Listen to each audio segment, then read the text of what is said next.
జనసేన అధినేత Pawan Kalyan political time మళ్లీ ప్రారంభమవబోతోంది. ఎన్నికలకు ముందు ప్రచారాలతో పొలిటికల్ హీట్ పెంచిన పవన్ ప్రస్తుతం సైలెంట్ గా తన పని తాను చేసుకుపోతున్నారు. మరికొద్ది రోజుల్లో పొలిటికల్ స్క్రీన్ పై పూర్తి స్థాయి ఫోకస్ పెట్టేందుకు రెడీ అవుతున్నారు. ఇప్పటికైతే ఓ మై గాడ్ రీమేక్ లో కాస్తంత అలరించేందుకు మేకప్ వేసుకున్నారు. అది అయిపోవడంతోనే కేంద్రంలో మోడీ, ఏపీలో చంద్రబాబు ప్రభుత్వాలు ఏ మేరకు పనితీరు కనబరిచాయి, జనం ఆకాంక్షలను ఎంతమేర నెరవేర్చాయన్న అంశంపై పార్టీ పరంగా సమీక్షించుకోనున్నట్లు తెలిసింది.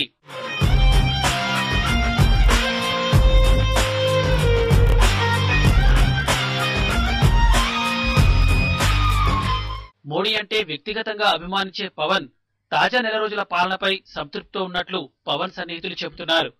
విభజన అనంతరం కొత్త సవాళ్లు, ఈ నేపథ్యంలో చంద్రబాబు ప్రభుత్వం ఇచ్చిన హామీలు నెరవేర్చడానికి ఎదురవుతున్న ప్రతిబంధకాలను పవన్ నిశితంగా పరిశీలిస్తున్నట్లు చెబుతున్నారు. రైతులకు రుణమాఫీ జాప్యంపై ప్రభుత్వ వైఖరిని వైసీపీ సీరియస్ గా పరిగణిస్తోంది. ఇంకోవైపు ప్రశ్నిస్తానన్న పవర్ స్టార్ ఎక్కడున్నారన్న విమర్శలు ఓ దశలో తెరపైకి వచ్చాయి.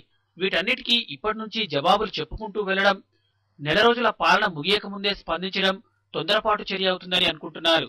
అందుకే ఓ 6 నెలలు వెయిట్ అండ్ సీ పాలసీ అనుసరించబోతున్నారు.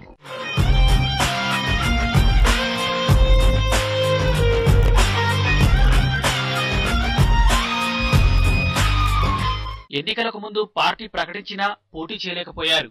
ఉమ్మడి గుర్తు రాకపోవడం, ఓట్లు చీలుతాయన్న ఉద్దేశంతోనే పోటీకి తమ అభ్యర్థులను దూరంగా ఉంచారు. ఇప్పుడు జనసేన పార్టీని పూర్తి స్థాయిలో విస్తృతపరచుకోవాల్సిన బృహత్తర కార్యక్రమం పవన్ ముందుంది. త్వరలోనే గ్రేటర్ హైదరాబాద్ ఎన్నికలు వస్తున్నాయి. అప్పుడైనా అభ్యర్థులను రంగంలోకి దింపుతారా, ఇంకా వెయిట్ చేస్తారా అన్నది నిర్ణయించుకోలేదని తెలిసింది.